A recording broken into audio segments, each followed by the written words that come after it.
Hello and welcome to Beyond the Finish Line, the podcast for runners of every pace, every distance and every goal. You are chatting with Georgia and Coach Matt, and on today's episode we are talking all about what to do when your race turns to absolute shit.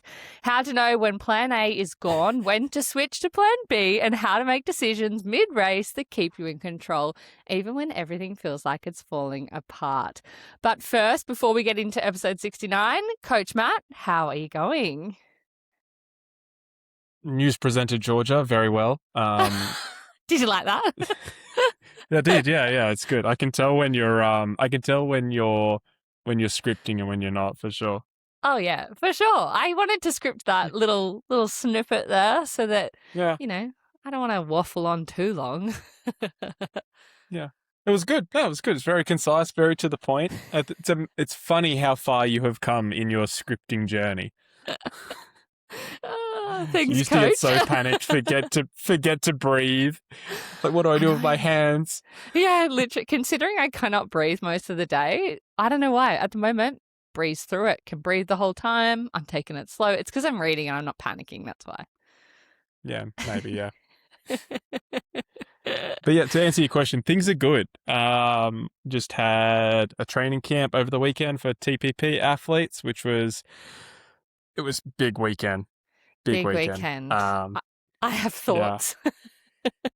Okay, share thoughts. How far our training camps have gotten. I feel a bit gypped. Like, I went on training camp last year. Fun, great time, had a wonderful time.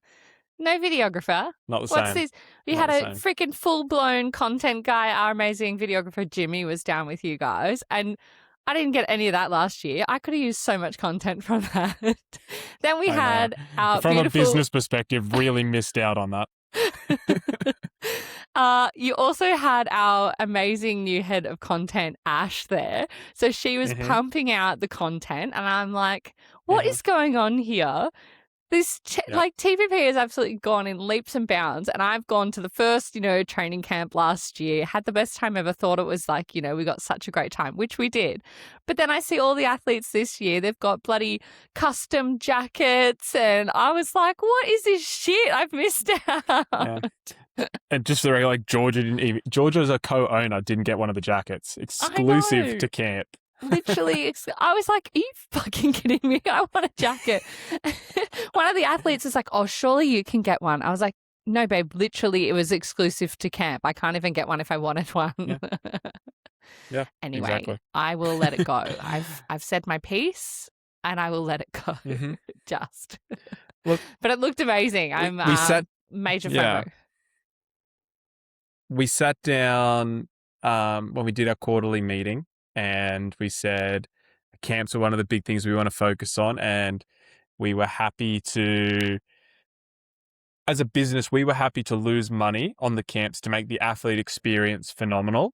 And I think regardless of finances, from a business perspective, it was a huge success. And like, we even hosted our UTA camp just a few weeks ago. The difference between that camp and this camp, like, we 10x'd it, and then we've got another camp in end of July for Sydney Marathon athletes. And we're just going to hopefully ramp it up again. So it's a big investment that we're making, but I think it is it's paying off.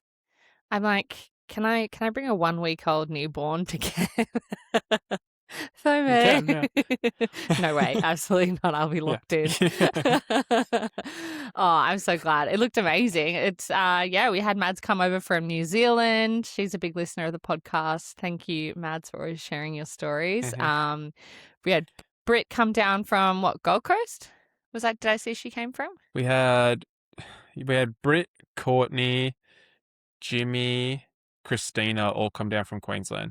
So like, we had incredible interstate travelers, we had international travelers. Yeah, we had the most random things happen on the Friday. Like, Britt's flight got cancelled. It took just over 10 hours to get from Brisbane to Newcastle.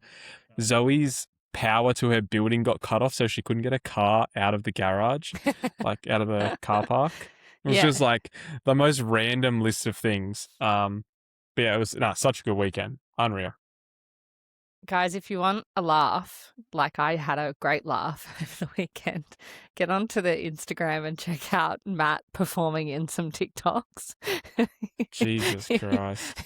If you want to see him so awkward, I was I'm like, just not I'm happy about it. messaging Matt being like, on a scale of 1 to 10, how much did you hate this? Yeah. 73 is the Yeah. correct answer. Yeah, It was 73. great content from the girls, but my goodness. To be fair, like, I denied them a lot. Like, they asked 72 times a day, and I was just like, nah. And then on the last morning, they got me. They really got you. Anyway, guys, jump over to the Performance Project Instagram. You can have a laugh at that. But I'm yeah, actually pretty sure it's on my personal one. I don't know how Ash stitched me up there, but yeah, Ash has accepted my collaboration on that for me. So cheers, Ash. Love that. Yeah, and speaking of awkward Matt, everyone loved the video of you where I was saying that I could feel the baby's foot. I had so many DMs after that. Oh, it's great. I don't pull any punches, mate. Yeah. No, I quite enjoy making you feel really uncomfortable. Just not a kid person, eh? Like, just That's babies fine. freak me out. Like, yeah, it's just not my thing. Yeah, like when he or she is ready to run, like, come talk to me, and we can work on that. Yeah, but before then, I'll basically be absent from their life, and I'm okay with that. Someone said to me the other day, they were like, "Oh, is Coach Matt going to like your baby shower?" And I was like, as if I'd invite him. He'd be so uncomfortable. Yeah, I would not put the you through nicest that. thing Georgia can do is not invite me. Yeah, I know, right? I was like, no, why would no? I didn't invite him to that. I didn't invite him to shit like that. He would hate it. Then he has to say no, and that's even more awkward. It's actually awkward for you. I'm very comfortable saying no. I'm like, no, I'm not going to that. And you're like, I thought it'd be nice. Oh, so you had an awesome time at camp. Any highs and lows for the week? I guess today we'll do another Beyond the Finish Line exclusive. We are officially 6 months out from Ironman Western Australia, and this, after much deliberation, will be my third and final attempt at a sub 10-hour Ironman, starting today while I'm still in a moon boot. Mm-hmm. Third and final attempt. Talk me through that. Mm-hmm. What's the thought process there? Over the last 2 weeks, like, I have given it like a lot of thought coming out of UTA, how that block went, being in a moon boot, not being able to train, all those things. And I think if the trajectory TPP is on, and if we are really going to achieve the goals that we have all set as a business, that I will probably never have another period of time where I could truly say, okay, for the next 6 months, a race is more important than the business and the athletes and the staff and the team and everything combined. So I think it's probably realistically my last opportunity to be like, I am a full-time athlete. I can understand that. Yeah, so I might get to sub 10 in 3 years' time just through, chipping away at it and getting better and better and better. But when I say my final attempt, I mean my final all-in, trying to take like an hour off my Ironman time and do like a big, big jump. A lock in. This is the last time you're kind of going to really lock in on it and give it everything. Yeah, I think so. Yeah, I don't see, with the trajectory we're on, I don't see my time getting any more free. Yeah, look, I can understand that because before Sydney, one of the biggest driving factors for me for my sub 4 was the fact that I wanted to start a family. And I was just like, I didn't tell anyone this because, you don't want to put that pressure on yourself. But I was just like, this could be my last chance where I'm as fit as I've ever been. This is my last chance to really dedicate everything I have to it. Because after that, my life's going to be revolving around a little person. And not to say I can't have other goals. Like, gosh, mums can have incredible goals. They can do incredible things. It just makes it a lot trickier. And so it was kind of like my last effort to be really selfish. And Mhm. I think after I got my sub 4, the biggest relief I had wasn't necessarily the fact that I got the sub 4, but it was like I now give myself permission to be like, I can let that go now, which was such a Mm. relief. And even you noticed that on the pod. You were like, I feel like you've got this thing about you where you've let Yeah, it weight off go his now. shoulders. Yeah, 100%. Yeah, and it was a big thing because I had put it off. We would have probably, like, I don't know, we would have probably fallen pregnant earlier in the year if it wasn't for Sydney, because I had decided, I was like, no, I need to get Sydney. And so I was like, well, we're going to have to wait till after September. And, you know, obviously that's quite a lot of TMI, but, you know, Mm. like planning a family is a thing, and that's what we were doing. And so, yeah, I can understand why you would think this is my last effort, because TPP is your baby and you're giving it everything you have. And so you're kind of like, okay, this is the last time I can really be selfish before I've now got, you know, staff and people to think about and Mm. stuff like that. And at the moment, we're at a size where, you know, you can let some things go with other people and we can help pick up the slack and stuff like that. And, Yeah. but after that, Even when now we it's start touch and to the go. next thing, Like even now I'm yeah. like I wish this race was six months earlier, but yeah, that's like, yeah, you hit the nail on the head. Last opportunity to be selfish, so I got Yeah. to take it. Good on you. I love that. I'm glad you're doing it because, as you said, this is your chance. And so very exciting. A big driving factor. Can't wait to lock in for the 100 days. Yeah, well, I mean, training was meant to start today, and I'm yet to do anything. So, and it's currently 4 o'clock. Is 100 days today? No, it's just 6 months out. I haven't trained Okay. triathlon since 70.3 New Zealand, so I haven't done anything since March, like triathlon wise. Yeah. So 6 Okay. months. I Well, probably that's right. need 6 months to like build up my swim and my bike. My run's obviously going to be okay because I've been trail running and everything. But Yeah. yeah, it's 6 months to like really get into it, and then 100 days I think is 16-ish weeks, give or take. Okay, cool. Awesome. Can't wait. Yeah, it's gonna be fun. What about you, G? Highs Good. and lows? I had another great run on the weekend, managed 5K at 32 weeks pregnant. Very impressed with myself. Couldn't breathe the whole time though. My God, I was just struggle street, but it was really fun. I really, really enjoyed it. Saw loads of people I knew in the park, so I was totally in my element. Taped my belly. I've worked out a really good hack, guys. If you ever get KT tape put on and it absolutely kills to take off if you've got to take it off early. Obviously, after you're like a week, it pretty much just comes off anyway. But if you've got to put it on just for like one thing and then you got to take it off, like I did with my belly, I read if you soak it in olive oil, it breaks down the glue in the tape and you can just peel it straight off. So There you go. that was a win for me because I didn't rip the skin off my stomach like I did the week before. So that was awesome. Today's fun fact. Today's fun fact. Pregnancy hack for you. If you're going to tape your belly, which I highly recommend doing, it is awesome. So helpful. There's so many different ways you can do it. But yeah, last week I tore shreds off my stomach, like literally have scabs on my stomach from tearing off the tape. But yeah, if you just put olive oil on it or like coconut oil or something, you can pull it straight off. So good. And I smelt like a salad, which is funny. Is that a positive? I'm not sure. I said to Nick, I was like, I smell like a snack. He's like, oh my God, Georgia. Oh, just, you know, when like they put like fresh olive oil on like a bruschetta or something. Oh, so Yeah, good. yeah. I was like, yum, now I need to eat that. So yeah, and then we had birthing classes yesterday, which was really, really informative. So yeah, learned some really cool things in that as well, which is really cool. But I'm yeah, not no ready to ask lows. about birthing classes. Do you know I'm not what? there yet.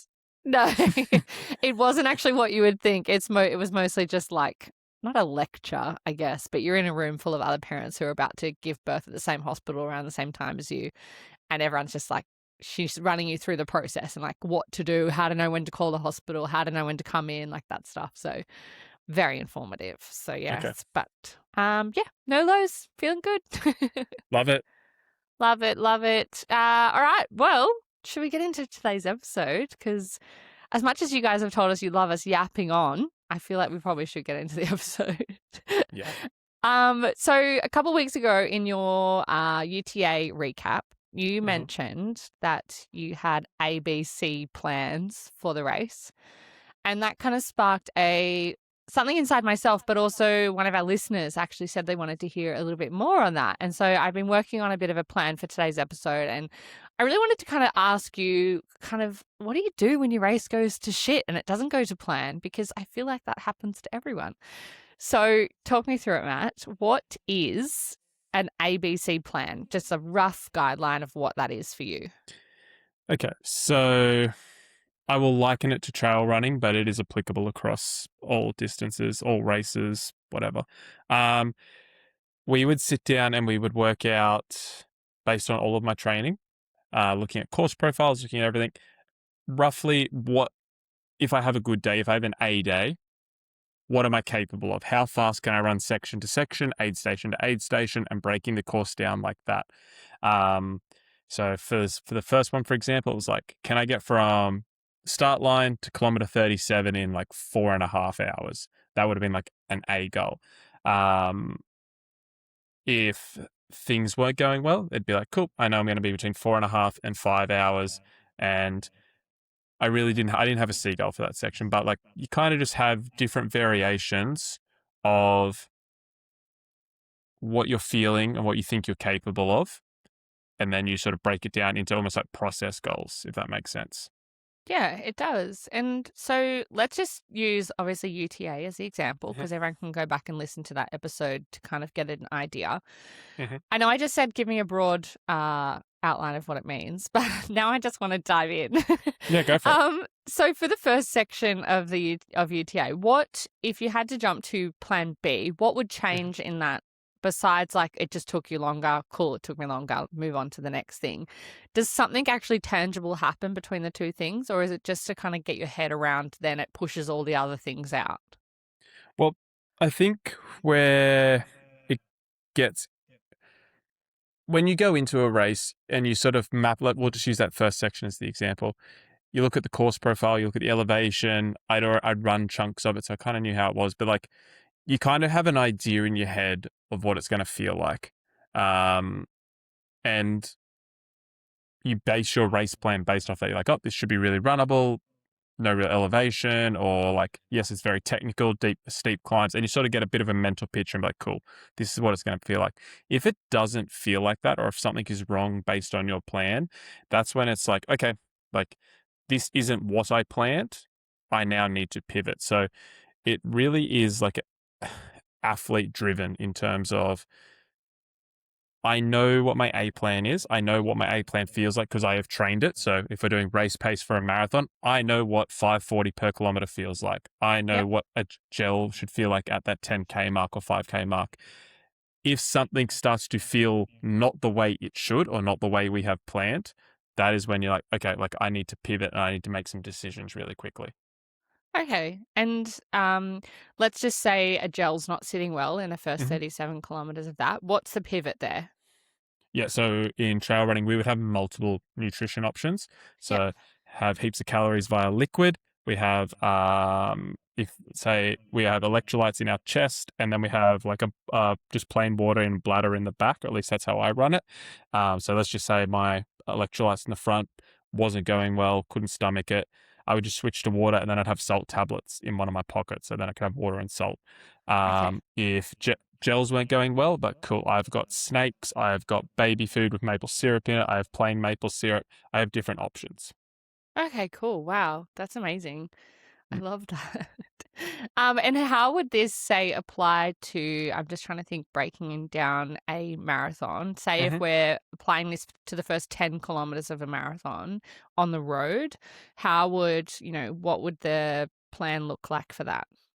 Yeah, so it gets a little bit different because we're talking about such a different intensity.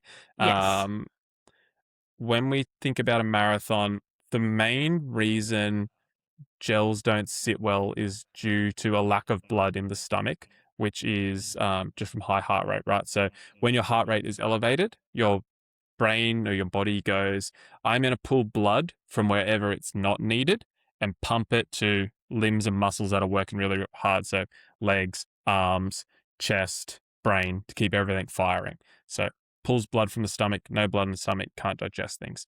So the first thing I would do if like a gel's not sitting well, I'd be looking at my heart rate. Be like, okay, like heart rate's too high. I just need to bring that down, and I might need to bring it down for an extended period of time, just so I can get my stomach under control. If it is not a heart rate related issue, then I'm like, okay, like I need to dilute this. So I'm thinking I just need plain water. So where is the nearest aid station? Do I have plain water on me? And then can I just like consume quite a large amount of it, even if it means stopping at the aid station, having 2 or 3 cups just to dilute everything out of my system. So that'd probably be like the first 2, like plan B, plan C's if my plan A wasn't going well. And I guess you could have, if you are someone who likes to have contingency plans, I guess you could have someone at like a halfway mark with a bag of like snakes as a totally different alternative to if your gels sure. aren't sitting well. You're like, okay, I know my stomach can cope with snakes, so maybe I'll have like my partner or my dad or something halfway. He can just hand me a bag of snakes and then I've got it that way, you know. I know some people like space is pretty limited for a road marathon compared to trail, so they might not want to carry contingency snakes on them.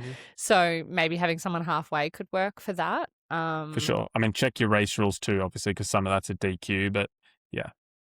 I don't know with road marathon, like having someone hand you something. Yeah, it definitely is. Yeah. Like, obviously pick your race, but like if you're not, if they're not like what they're handing you is not on a table, like it's normally a DQ. Like you can't normally take outside assistance. Oh my God, this is news to me. I'm like, my mind is going like 100 miles an hour.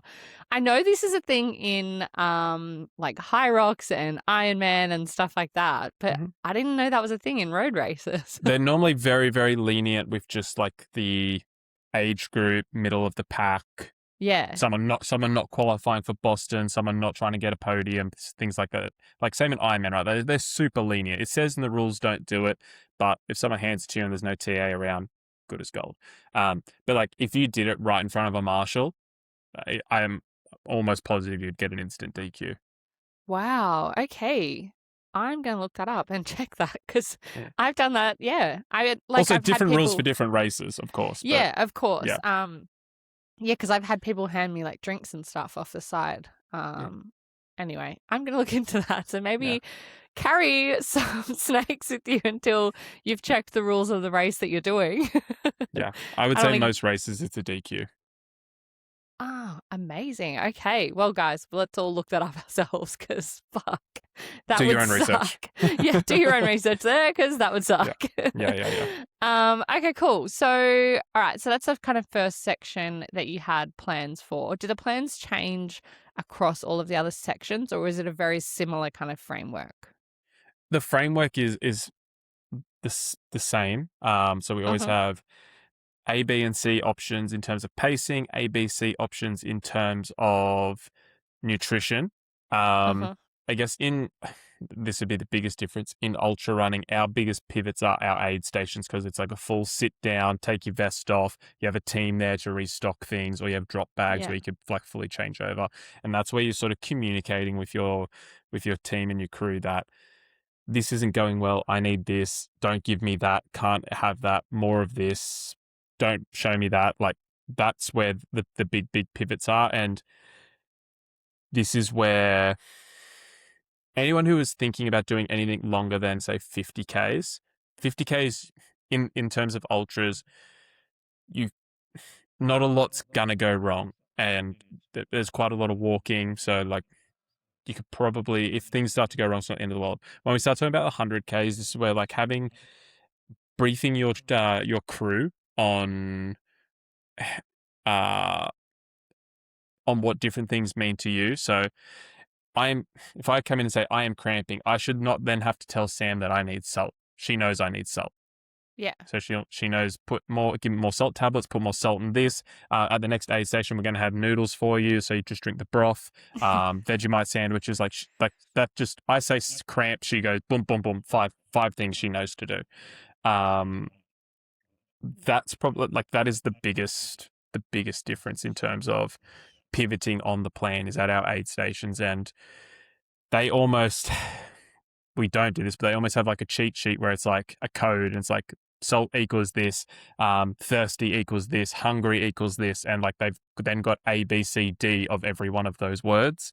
So we've almost got like 20 or 30 different contingency plans depending on like where I am in the race and stuff. Yeah, and I know you just said like they almost have a cheat sheet, but I feel like that's a hack. Like, why not just have a cheat sheet for your crew, especially if they've, if this is your first big trail race or ultra or whatever, having a cheat sheet might really help your crew in feeling less anxious. Because I know some people who are crewing for other athletes, it can be quite anxious, anxiety inducing, sorry, is the word I was looking for for. Sure. To not know. And I mean, like, think about in the episode you spoke about Ant and how he kind of panicked and then just poured the Gatorade powder into Sam's handbag. Sam's handbag, yeah. Yeah, like, maybe a sheet, he could be someone who really thrives off having a sheet. Okay, he said salt, right, I can give him this. Nope, he doesn't want that, right, I can, and you can study that. Like, he doesn't have to physically have the sheet in front of him on the day. Yeah. But, or even having things labeled, like this is A plan, this is B plan, this is C plan. And then they know, okay, A didn't work, B didn't work. Let's jump to the C, which is this bottle of Morton something, that could be I don't know, maybe helpful for when you are prepping your crew and how to help them give you the best race experience. Yeah, and we kind of do that. Like, we have everything in the big boxes labeled. So it'd be like Snickers bar, 25 grams of carbs, don't offer before aquatic center. Like, it'll say that on the top of it. Wow.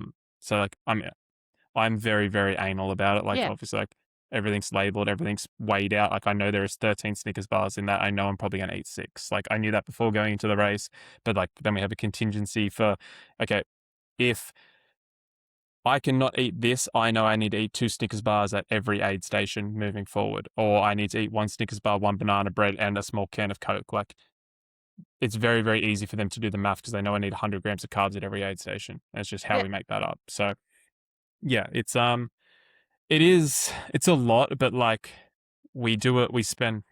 This is probably the unseen thing of trail running, is like how much time we spend with the crew. And like, we spend a good 2 or 3 hours the night before the race just going through everything, understanding the different plans. Like, if I'm walking, my sodium intake's going to change. If I am running well, my sodium intake's going to be higher.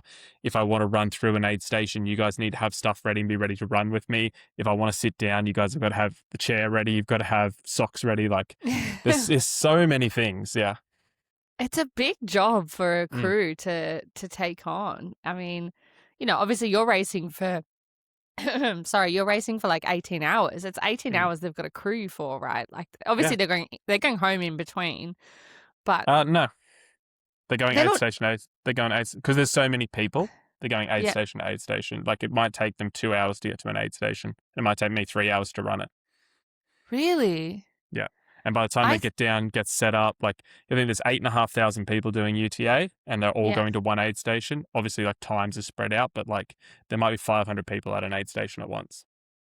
Oh my gosh. I had no idea. Like, I mean, I knew it was busy, but all my friends who have done trail races and have crewed for people, it's never been for 100K things or like that. It's always been a bit of time in between. So they've gone and like hung out for a bit. They've gone back to the place, maybe put some warmer clothes on, that kind of thing, and then come back to the race. But I guess because it's such a big For race. the morning one, they could. Between aid station one, start and aid station one, they could. But after that, they're relatively close together. So they were sort of like bouncing along. Oh my God, they must have been exhausted. Yeah, big day. Yeah, big day. God. I love it. Everyone says they're tired. I'm like, bitch, I'm the one who ran 100Ks. What the fuck are we talking about? I don't know. I feel like spectating is a sport. Crewing is hard. Like, it is hard yakka for sure. Yeah, like, I guess, I had no idea. It's very mental. Anyway. You just like you got to be on. Like, as soon as, and like, I come in like a war zone. Like, I come in and I'm just like barking, or I'm not talking at all. And they've got to know if I'm non-verbal, this is what that means. So like, God. It's tough mentally for sure. Yeah, that's insane. Anyway, I mean, I love it. I love that you have such a supportive crew. Remind me to never say yes to that, because like, that sounds like hell. Yeah, you should come. You should come to UTA next year. We'll see. I'll crew some of the gals that are doing like their first race, and they're not as. We're gonna have a whole bunch of girls doing the 50 the morning of. Fab. Love that. Yeah. Yeah. And you can just jump in at the end of mine. Yeah, and be like, here's plan B. Please don't hate me. Okay, cool. And so I just want to jump to road marathons really quick, or just longer road races. Yeah.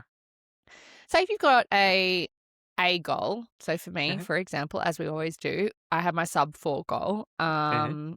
We had the same rough goal at Gold Coast, and then things kind of went to shit at like Mhm. 33 kilometers.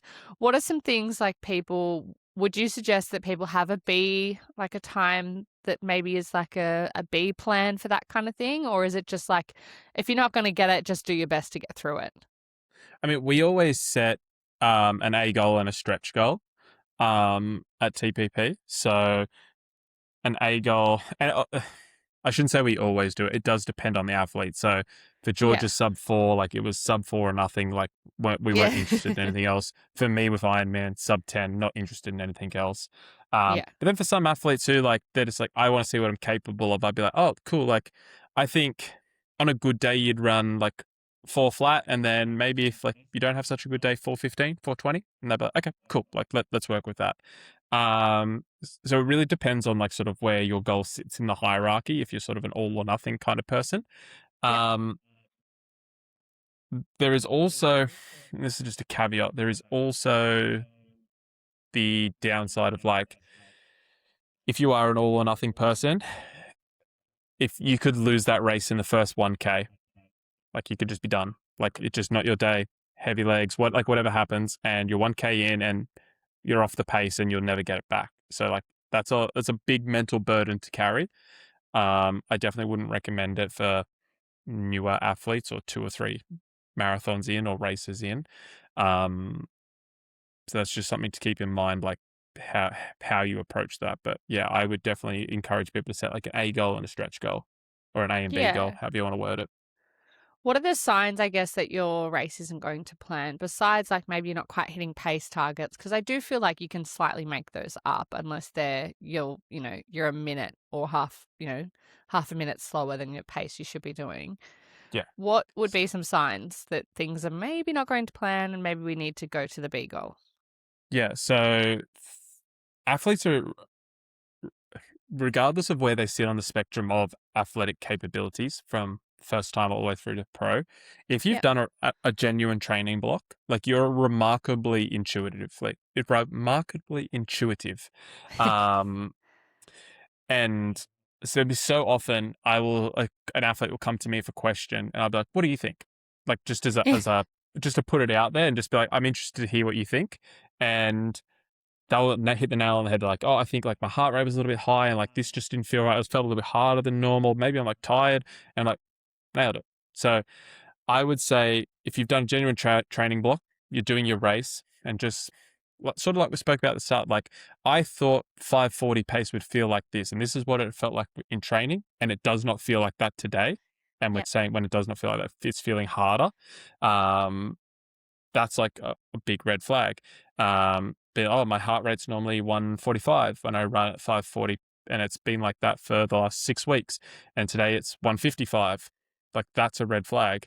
My legs feel really heavy. I feel lethargic. I feel anxiety ridden. Like all red flags that it's like, okay, like if I can't solve this very, very quickly, it's like I need to pivot and I need to probably like pick a more conservative goal. Yeah. And as you said, like, it might just be that you go, today's not my day. It's just not happening. Yeah, it happens all the time. Yeah, it would be tough if it's like, like me and it's one big race that you're kind of putting everything on. But I guess you've got to kind of know when you're going to do more harm than good with what you're actually trying to achieve. It's like, okay, am I going to go out and then get a fracture in my foot or something like that because Mm. I've pushed it too hard? It's really not worth it. So yeah, I guess athlete dependent, right? They will know in themselves. Yeah. And I think it is the cruelness, but also the beauty of endurance sports, right? Like it's kind of like the Olympics where you train for an extended period of time to do something extremely difficult, and you only get one Yeah. day, one moment, like to go and execute it. And sometimes it's just not your day. And it's like, that's not fair, but that's just the world, right? That's just reality. So it sucks, but like sometimes it's just not your day, and you just gotta take a deep breath and be like, okay, it's not my day. Is Yeah, what and it that is. makes for a better athlete when you can just go, you know what, it just wasn't happening today, Yeah, and you just got to kind of move on from it. Try not to let it get you down. Like there's been times where you've spoken about your sub 10 Ironman, and you'll be like, after the swim, I just knew, and then I had to yeah, spend the next 10 yeah. hours being like, oh shit. Yeah, exactly. Yeah, And that's kind of the same thing is like, you had A, B, C plans for that, and you went, okay, well, the swim didn't go to plan. So that's it. I'm not going to make up that time somewhere else. Like, that's just how it is. So you have to yeah, have those plans in place. yeah. Otherwise, yeah, you can't really go in blind, hey? No, like going in blind is just as foolish as setting, like, if we said to Georgia, like, you're going to run sub 3 at Sydney, like, they're equally as foolish as each other. Like, it's just not going to happen no matter how much you wish and hope and visualize and all the rest of it. Yeah, exactly. Okay, cool. Just trying to think, is there any other kind of tips you have, maybe even in that ultra space of Mm. like contingency plans, ABC plans? Yeah. So my biggest one is like, especially when we start talking about longer distances, is like you've got to run through A, B, and C plans. Like you've got to test the A, B, and C nutritions. You've got to test the A, B, and C shoes, the A, B, and C socks, the A, B, and C shorts. Like you've got to go through everything. So you think like just practicing your gels for a marathon the 3 or 4 weeks beforehand is like dialing in. It's like if you really want to dial in, you really want to have contingency plans, and you really want to. And let me just put a caveat in there. When we say contingency plan, that does not always mean it is negative. That does not always mean Georgia was going for sub 4. Um, that was plan A, and plan B is 4:15. It's like, no, like we can still hit sub 4 on plan B, but she just needs to change this nutrition or like swap this out or go from no music to music. Like there are different levels of contingency. It's not always like I am regressing. Yeah. But you just need to you need to know what your contingencies are. So I just wanted to put that in there because I think That's a when people yeah, when people hear B, they're like, oh, it's worse. yeah, that's a really good point in that it doesn't necessarily have to mean you're completely giving up your goal. Your B plan might just be certain things you got to change to help you get the goal. It might be C or D that is the one where you go, okay, now I need to just go, okay, the goal is out the window now. I'm just going to try and enjoy the Hmm. race or get through the race. Yeah, because I love that because sometimes it can be quite disheartening when you're like, oh, this isn't working. The whole race is out the window when Yeah, really you can just change a few things, right? yeah, 100%. And going back to the original question, you might a lot of contingency plans we build not through one prep. We build it through years of experience, race after Yeah. race after race. So Yeah.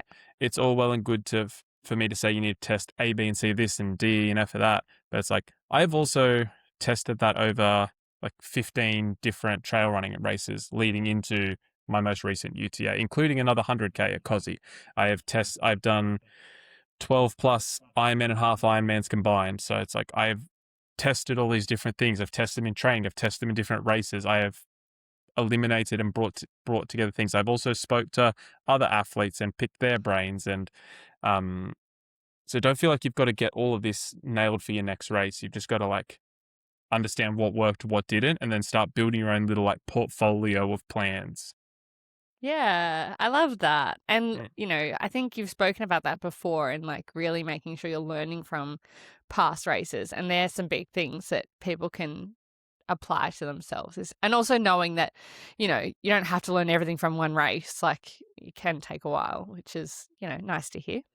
Yeah, and being honest with yourself is a really important part of that. I think a lot of people, especially in the social media space, they'll be like, "Oh, I would have gone perfect except for this," and they don't really take accountability for it. Where it's like, no, like this is what went wrong. This is why. Okay, I understand that. End of. Not this Yeah. whole. No, it was just this freak thing that happened. It's like it wasn't. It wasn't. Like endurance sports doesn't work like that. Like, okay, yes, freak things happen, but the chances of it being are actually like pretty small compared to you just made a miscalibration in training or your race. Yeah. Okay, I love that. I feel like that's a lot of really helpful information for people, even though obviously, as you said, it does sway a little bit more to long distance trail running, but I do feel like there are some really handy things in there for road running as well. Yeah, I think like if you treat the ultra stuff as like a meta concept, like big picture, and then you just take chunks of it and break it down into smaller things, like it's very helpful. Perfect. Love that. Well, I think we should get into some listener questions because we didn't have time I last was going to week. say the people they demand them. I know. Well, the first question is about trail racing, so that is great. Bridget has said, "Hey, Matt and Georgia, I did my first trail race at UTA in the Blue Mountains and I absolutely loved it, but my quads were completely destroyed for like 5 days afterwards in a way that road running never does to me. Is that normal for trail running, or does it mean that my training had a big weakness that I didn't know about? And how do I actually train my body to handle the descents a bit better?" Yeah, well, I mean, the obvious answer is join Performance Project Coaching, performanceproject.com.au. Yeah, Come work with come me, on. come work with Ant, come work with Zoe. We're going to have a sick crew at UTA next year, UTK as well. Come on down. Links in the bio. But to answer the actual question, yeah, yes to both, right? So yes, it's super common in trail running. Okay. She said it was her first trail race, yes? Yes, first trail race at UTA. Yeah. So um, this is one of those things you don't know if you don't know. Like everyone is so focused on the uphill running, like, oh my God, there's X amount of meters of climbing, like I've got to get ready. But what goes up must come down. And we've spoken about downhill running before, but descending, that's what really blows you up. And if you listen to my UTA recap, the whole race I was thinking, protect your quads, protect your quads, protect your quads, get Yeah. on the poles early.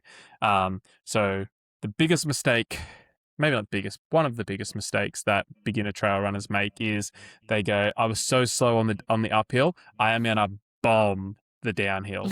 And Yeah.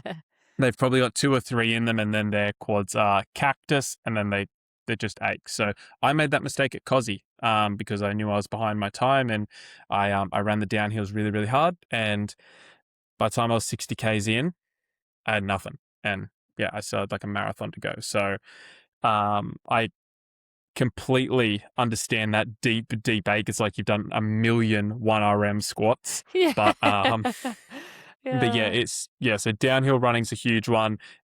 Getting in the gym, single leg movements, especially like explosive movements, box jumps and things like that, or more dynamic plyometrics. And then a lot of it's just like you got to be more tactical when you race, but we can help you with that with coaching at performanceproject.com.au. Okay, calm down. Uh, Last week you mentioned doing hill reps, but also focusing on the downhill Mm-hmm. of the hill rep, not necessarily like a lot of people will go out and do hill reps and they absolutely bomb it up the hill and then they walk down the hill. Yeah. When we're doing hill reps that need to be downhill focused as well, say for trail running or even like a marathon that has a steep descent in some parts, even though I know Mm-hmm. you don't think they're that steep, which they're not. But if you're only doing road running, Yeah. it can feel steep. What is it that people have to do? Like, I know it sounds all well and good to just be like, yeah, just run down the hill. But like, is there something they should focus on when they're going downhill? Yeah, I call it the slap. So the slap. It's good because when you do it, when you hit it right, it just sounds like your foot is slapping the ground. So Yeah, a lot of people would be hesitant and they would run like ball of the foot first, and that almost acts as a brake. But what we want to, yeah. we almost want the whole foot to land flat on the road at the same time. So you're almost like midfoot striking, and that slap is actually going to send like a big reverb all the way up into your quad, and it's going to shake your quad. That's like what's going to put that sort of, I always say, put that steel in your legs. So we want to land flat foot, get that slap, and like really sort of shake your quads. And after 2 or 3 reps, you'll know if you're hitting your foot right because yeah, you'll do that. I also recommend doing like a really old pair of shoes that don't have any padding left in them. Okay. And so you mentioned obviously trying to hit flat foot. You're going Mm. downhill though. So really, you're going to be quite far forward leaning. Yeah, correct. So that Okay. actually helps with your posture running downhill. So a lot of people either lean too far back or lean too far Yeah. forward. We want to try and keep like a nice neutral sort of shoulders over hips, hips over knees, and then like your sort of feet will follow along with it. Cool. So that actually, Perfect. yeah, it helped. That's probably another thing that to answer her original question. when they're bombing the downhills, they're leaning so far forward that all their weight is over their quads. So not only is it taking the impact of the ground, but it's also actually like sort of trying to help keep your body balanced when really that should be your core muscles. Yeah. Gosh, it is hard going downhill because you feel like you're going to fall over. Well, I do Yeah. at least. Yeah, no. Okay, question from Alex. I'm hoping since you're having a baby, Georgia, we'll get some pram running content as I'd love to know more about how to incorporate those into my schedule. For example, for a shorter zone 2 run, do I just adjust the pace according to my heart rate to get what the benefits of pram running can have for my fitness? So, yeah, I guess Alex is just asking where do I incorporate pram running into my program? I would just incorporate it into anything aerobic, to be honest. Okay. Yeah, like I would probably. I'm not saying you can't. I wouldn't want to do intervals with pram. But anything aerobic, any zone 2 sort of work, like good as gold. Yeah, because you are, I mean, I guess obviously you're not swinging your arms as much because one hand will be on the pram. Mm. I do see, I've watched a few videos now that my algorithms obviously changed a bit in that with pram running, you try and do like 10 to 20 steps and then change arms. So you're kind of getting still the movement across your whole trunk as opposed Hmm. to just swinging one way. Um, yeah, so I guess you could incorporate them for kind of never miss a Monday sessions, That'd be great for hill possibly reps. great for hill reps, possibly a tempo session, do you think? Or maybe not? I mean, I don't see any reason why. Probably not for like a super long tempo session, like maybe something like to 10 to 50. I've never run with a pram, so I can't give like super accurate information on this, but like I would think anything sort of longer than 10 to 15 minutes at a time. Mechanics, like I am thinking about that rotation. I do think like even if you're switching, I feel like you would probably start like I'm just sort of going through the motion now. I think you would probably start to have some mechanical breakdowns. Yeah, I'd say you could do tempo, but like I wouldn't be doing super long reps. Okay, yeah. Because I mean, obviously, with our never miss a Monday kind of session, Mm. more of that aerobic session, you're not getting as much of that movement, so it's not going to affect you as much. Yeah, correct.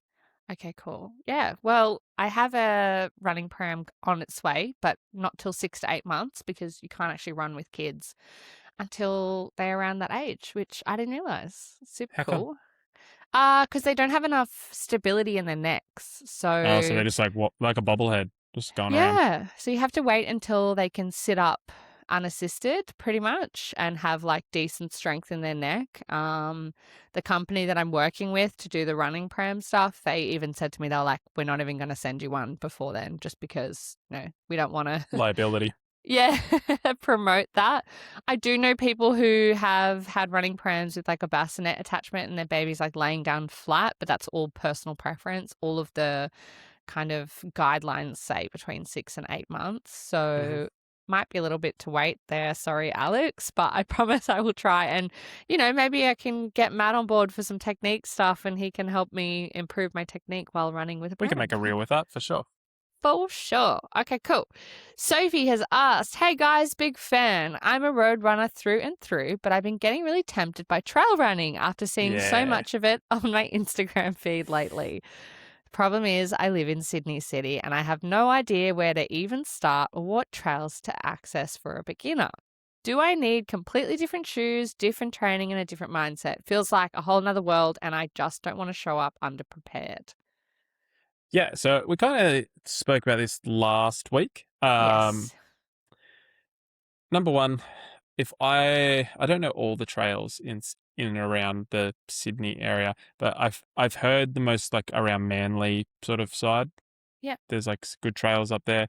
I would honestly just go into like an all trails, which is just an app like similar to Strava. Or I don't. I'm sure you could look at them from Strava too. I don't really use Strava that much anymore.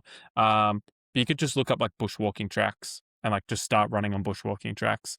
That is like you can do that in just your easy run day shoes. You wouldn't need a vest. Like you could take just a water bottle with you. They would be like heaps of people on them. So for females who are running by themselves, relatively safe in terms of that. Like you're not out in the bush. heavily populated, so like no snakes, Yeah. reasonably manicured. If anything does go wrong, like you roll an ankle or something, like someone will be along soon. Like you do live in the city, so yeah, I would say like that would be my first thing, is just like find like a popular bushwalking track, like maybe something that goes to a waterfall, something that people are going to be using, Yeah. um, and then just like that's dipping your toe in, and then like okay, like can I find something that is maybe like and on all trails they do that, but like beginner trail running, and like you could just filter it by that, have a look around. You are like 90 minutes from Katoomba, which is the trail running center of Australia. So like after you do a couple of beginner trails, like just head out to Katoomba for a morning and do a couple of hours, go down Kadumba or go along the Prince Cliff walks, or you could do Nelly's Glen, or you could do Narrow Neck. Like there's heaps of like really, really beginner friendly trails. That you could do that, an hour and a half away. I know that's a bit of a commitment, but if you like just wanting to sort of suss it out, see if it's something you like, a 1 day sort of day trip isn't that big a deal. You can be back by lunchtime if you wanted to. So does all trails give you like beginner, intermediate, like that kind of thing? Or is there a scale so people know that they're not going to go out onto a trail run that's going to be like, equivalent to a black run on a ski slope? Mm. Yeah, like on all trails and stuff, you can filter by like beginner. My only other recommendation would be like just look at the elevation, right? The less elevation, the easier it's going to be, right? So if it's uh, a Okay. trail and it's zero elevation, it's just going to be like a dirt road that you could just run down. Um, if I always like liken it to probably anything under the 500 meters per 10 kilometers is pretty beginner to like low intermediate sort of trail running. Like if I was to look at it, be like, oh, 500 meters, I would consider that relatively flat, like in terms of like Trail running. experience. Yeah. So, um, I wouldn't. I like Bondi to Manly, for example. I was talking to Sam. She's running one of the legs for the relay. It's like 20 something k's and there's 800 meters of elevation. And she's like, yeah, it's flat. So, um, yeah, I would be like 500 meters per 10k is like a pretty good thing. Anything under that 500 meters is pretty safe, like pretty beginner friendly. That's so handy to know. I did not know that, so I love that. I really like what you said about picking some walking tracks because I feel like there's so many amazing walking tracks that people could be doing, and there's Hmm. plenty of like websites where you can look up like beautiful walking tracks around Sydney. A couple that I know my friends have done in Sydney is there's one at Walleye Creek you can do, like in terms of trail running slash walking. Obviously, part of the Bondi to Manly, if you head over the Spit Bridge, there's a really great track there that can take you all the way to Manly, which is amazing. And then obviously on the other side, you can then go to Bondi. There's some awesome tracks up around like Vaucluse and things like that. You could do Ku-ring-gai, which is the national park north of the city. You could also do the Royal National Park, which is south of the city. And there's some incredible, incredible, incredible trail runs and walking tracks down that way as well. So I feel like that's quite a lot that you could start with. And then you could head out to the Blue Mountains when you're feeling a little bit more confident because it is a little bit more remote out that way. It is, but it isn't, like, because it's the same sort of reason as the walking track. Like the trails are so populated, like Okay. so many people using them every single weekend. Like it might feel it, but like there's probably 100 people on every single trail every single day. Okay, that's good to know because I guess I always think of like the Blue Mountains as like super remote, and I would be Mm. worried like, oh my God, if I get lost, I'll have to get like airlifted or something. But No, seen too I much would of the say, news. yeah. And any beginner, anyone who's thinking about going to the Blue Mountains and is just thinking beginner, you can do Kadumba back to Katoomba. That's like the last sort of 15 to 18 Ks of my race. Um, in the daytime, very, very doable, like super walkable, really, really enjoyable. Yep. Narrow Neck, which is the first 13 Ks of the UTA, which is again super, super cruisy, really enjoyable. All manicured fire trails. And then the Prince Cliff Walk, which is literally from the outside of Katoomba all the way down to like the Fairmont Resort, which is just like you basically run across the whole thing past the Three Sisters, all that. They're like 3. Prince Cliff Walk, super beginner. Narrow Neck, not super beginner, but not intermediate. And then Kadumba, intermediate. Okay, cool. Perfect. Yeah. Well, I feel like that's quite a lot of different options there. Mm. So super helpful. Yeah, just don't do a me and don't take water. Just please make sure you pack water. Literally the weekend after we did the, hey, here's everything you need for trail running. Oh, what an idiot. Anyway, don't do as I say. I don't know. Do as I say, not what I do. Yeah. Okay, last question here from Claire. Hey guys, I've only ever done long stuff, half marathons, 1 full marathon, but lately I've been wondering if I should do shorter distances like 5 and 10Ks. I almost feel embarrassed to race shorter distances after doing a marathon, which I know is absolutely ridiculous. But also, would racing more frequently actually make me a better runner overall, or is it just adding stress to my training? I feel like there's 2 different questions in there. The first one is, yeah, like that's dumb. That if you like if thinking that a 5K is any less of a race than a marathon or whatever, like that's just ridiculousness. I don't think, just really quickly, I can understand where they're coming from, where Claire's coming from here, because I don't feel like they think it's like the race isn't worthy for people to do. It's more kind of like when you've been running marathons, is it a bit like, oh, you're just running a 5K race? Like Yeah, it's that's the stupid. perception thing. Like Yeah. obviously, but it is hard to get your mind around that, to be like, no, I can take a 5K seriously. I can take a 10K seriously. It's not like But any less of a race.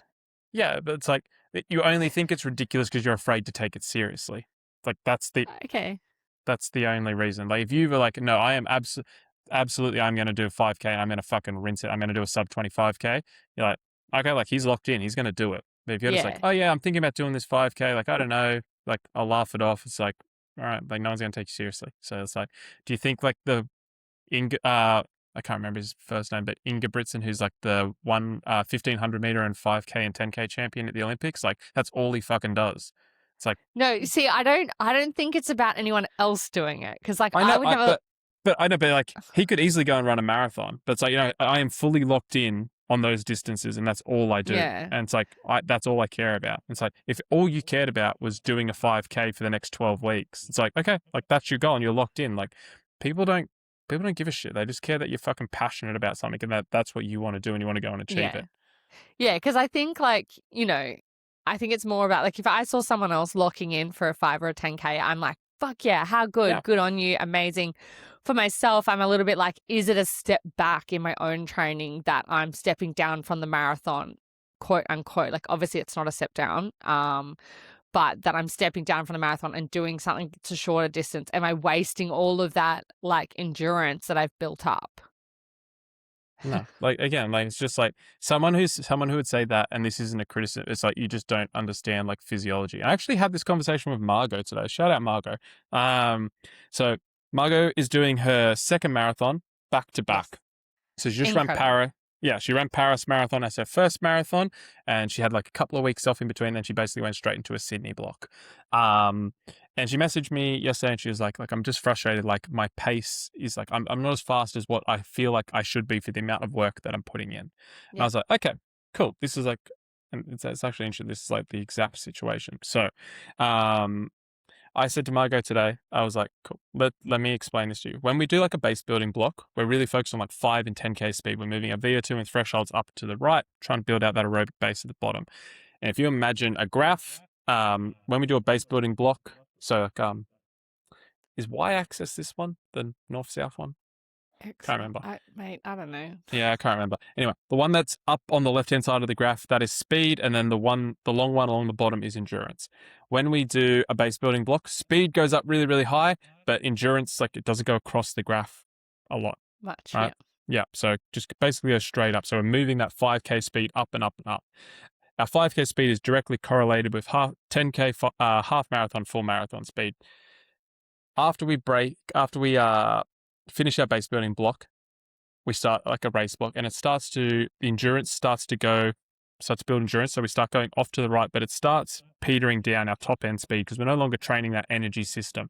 So we're actually starting to go down into the right rather than up into the right. So endurance is starting to increase, but top end speed is coming down and down and down until it eventually plateaus.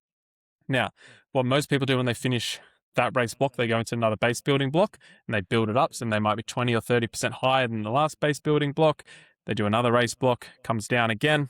And so they just continue to do that. They get 20, 25% better every single block. Arbitrary numbers. Some people get 1% better, 10% better, whatever, just for the sake of this conversation.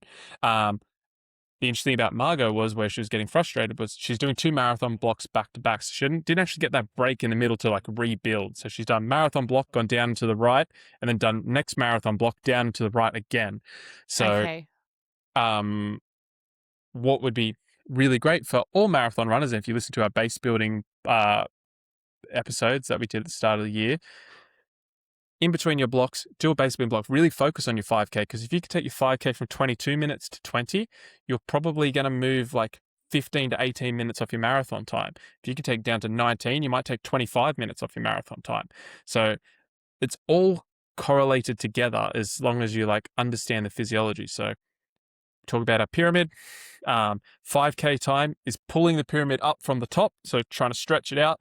And then when we do our zone 2 work, it's building the base of that pyramid so it gets wider and wider. So it means the pyramid can go higher and higher. We can't have one without the other. And then once that pyramid is built, then we start going into like our endurance work. Does that make sense? I love it. I love when you go full nerd. So good. Sometimes, it's so interesting. Yeah, I mean, it's hard. I should really do like a YouTube series on it, because like it's like we're doing the trying to do the graphs with my fingers, but no one they can only listen, and I'm just like, this doesn't make sense. That's okay. Yeah. I think people get an idea of what you meant. Yeah, but it's yeah. So like to answer the question, like I would encourage all runners of any distance, 10K, half marathon, full marathon, to like once you finish your race, come back and like start at the 5K, because it is directly correlated. If you can make 5K faster, your marathon will be faster by default.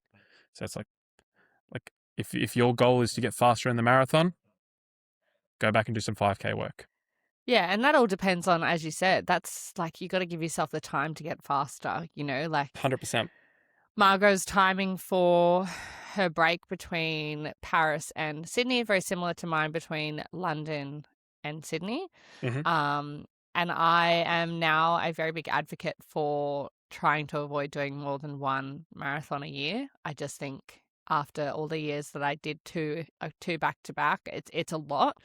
And, I also don't think everyone is built to do the marathon. And I'm not saying this is about Margot or anything like that. Yeah. It's just giving yourself that time to be able to go back, do the base building, do the 5K, do that sort of stuff. And that's, that'll be where I have to come back to. I come back to the 5K. And as you said, I'm not going to be embarrassed about that. It's going to be like, I'm back. I'm going to do that. I'm going to build back up to my marathon speed and my marathon pace and all that kind of stuff. So, yeah, very interesting.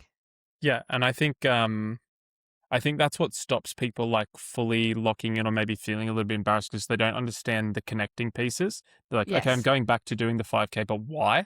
And so like I'm going to take my 5K from 22 to 20 or 22 to sub 20, and I know that is going to correlate into a 15, 18, 25-minute increased performance in my marathon, because in my marathon, I want to qualify for Boston, or I want to get sub 4, or I want to break 3:30, whatever it is. So yeah, like my whole fucking career has been race, go back to base building, because I'm like, I just can't get quick enough to get sub 10. So I just like need to keep doing it and doing it and doing it. And it's like, that's the whole process of endurance sport. If you just go race to race to race to race, you're just going to get such marginal gains. You're almost wasting your time.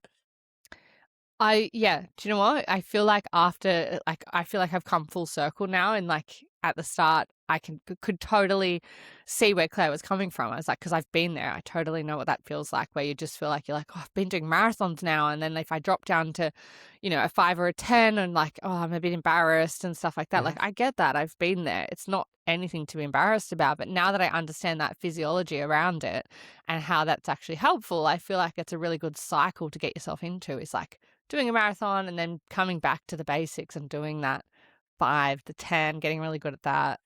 Because I can see that now, like in my training, my 5 got way better. between training blocks. Like I've dropped a couple of minutes off my 5K. So yeah, super cool. And like in my perfect world, if I didn't get injured after Cairns, I would have done like 3 5K blocks and equivalent in bike and swim back to back to back, just like ramp everything right up. And then I would have started focusing on Ironman. So it's like all the best athletes in the world do that. They all strip it back and like, cool, how do I get faster? And so once I get faster, then I can get faster for longer. Yeah. This is where it helps to have someone to explain it, because sometimes it can be hard to find that information. And again, that's why, as we always say, it is very helpful to have someone like Matt to say that as a coach, to tell us, okay, this is why. And then you're like, okay, sweet. Like Margot probably feels way better now. Oh yeah, we had a great yarn about it today. I did a video and I was drawing on the whiteboard for her. She loved it. Cool. All right, Matt, what's happening in the week ahead? Anything exciting? Do you know what, Georgia? I am so excited. For the first time all year, I have nothing on until GC Marathon. Woo! Watch No out. trips, no that's a races. It's like 5 weeks, 6 weeks, 5 weeks. Today's, just under 5, yeah, because it's like the 5th, right? The marathon. Yeah, I'm milking every single day. Like it's 5 weeks in my head. It's like even like I was just looking at this like my big calendar. In March, start of March, Ironman New Zealand, and then we had 2 races through the middle of March, end of March. Then we had UTA camp. Then we had 70.3 Western Sydney. Then we had UTA. Then we had UTA race day. Then we had GC marathon camp. It's like I've just been every other weekend. I've been traveling somewhere for something for TPP, and I'm so excited to have 5 weeks off and just not have to travel. So yeah. I can imagine. Some time to just reset. Yeah, 100%. Because the back half of the year is just as fucking hectic. Yeah. I don't know. I've seen it. I've seen parts of your calendar and I don't want to be a part of it. It's all good. What about you, G? This week I'm officially in my last month of work, which is bittersweet because I love my job, but also I'm very excited because it means that baby's coming soon. So yeah, I finish up on June 30, which is cool, but it's also very weird to be like, God, in a month's time, I'll be done work. And I've been working 6 days a week for the past 5.5 years. So very strange feeling. Yeah. In terms of, just cruising, I'm just got my Pilates this week. I might try and go for some sort of midweek run. Now that I've got the taping down pat, and yeah, this weekend is a long weekend, so we've got our baby shower, my families are coming, so yeah, life's good. How good. I didn't want to come to that anyway. Thanks for not inviting me. And I feel like I'm just gonna skip past that. I feel like my life is finally in order. The iron is like slowly kicking in. And I feel like not so much with the energy side of things, but I feel like my brain fog is kind of gone.